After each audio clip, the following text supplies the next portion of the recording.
At the beginning of this week, I uploaded a video of my transcription of Oh Well by Fleetwood Mac. You might not have seen this because it was blocked by the record company. Hopefully I'll be able to make it visible in some form soon, so keep an eye out for that. When I transcribed this track, I discovered something that completely shocked and confused me. So in this video I'm going to show you what I found.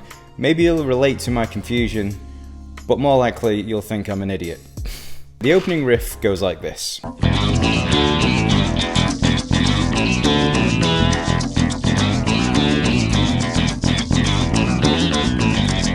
I've loved this song for so many years, and I've always heard the one on the second note of the riff. If you don't know what I mean, then I'll add in a drum track.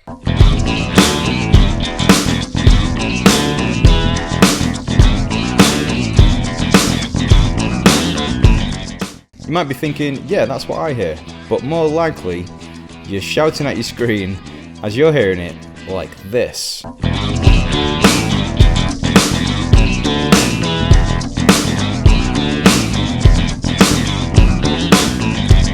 So the one comes in on the fourth note. My first transcription left me with this weird bar of 5/4 before the next section, and this made me question if what I was hearing was right. I got in touch with a friend and asked what he thought, and he just laughed at me as he was experiencing the song in a completely different way. After the realization that I'd been listening to this song incorrectly for so many years, I set about trying to hear it as it was intended. At first I found this completely impossible, because my brain had been hardwired to hear it like this. The only way I could fix this was to create a drum track which helped to identify the one by placing the bass drum on the one and the snare drum on the third beat. And this subsequently forced my brain to hear it in the correct way. So the first three notes are the lead in to the first beat.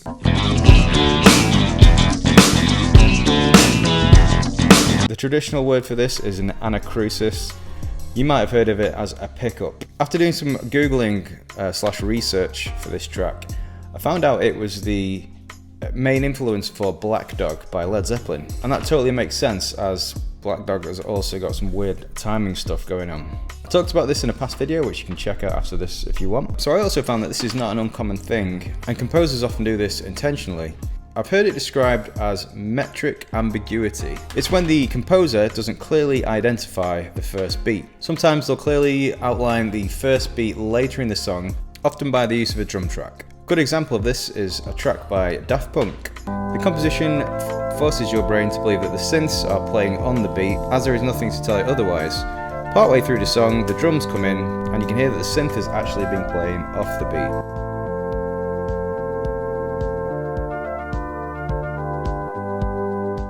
If you made it this far in the video, thanks very much. I'm really curious to know, is it just me?